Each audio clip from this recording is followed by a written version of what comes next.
Good morning Nicolas Barré, bye bye England. Nicolas, le Premier ministre, la Première ministre du Royaume-Uni, Theresa May, a décidé d'enclencher la procédure de sortie de l'Union européenne avant la fin du mois de mars.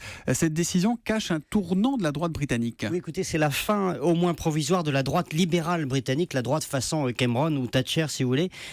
Theresa May incarne une autre tradition qu'elle vend en poupe, y compris en France, une tradition antilibérale, plus protectionniste, plus nationaliste.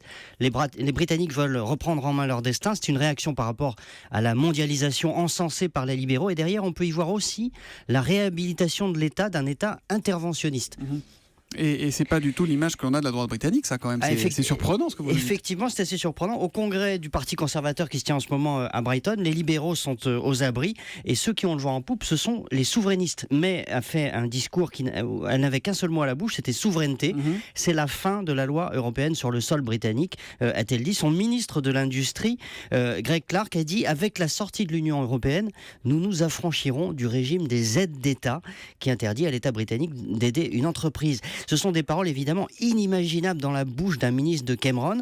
La droite libérale a laissé les commandes à la droite souverainiste. C'est le vrai sens du Brexit et c'est une tendance qui trouve des résonances bien au-delà, bien sûr, du Royaume-Uni. Merci beaucoup. Antonin, une petite précision ? Non, c'était effectivement le score de Manuel Valls, c'était moins de 10%, c'était un peu plus 5% à la primaire socialiste de 2011. Donc c'est un peu plus de 5%. Merci beaucoup et à demain les éditorialistes.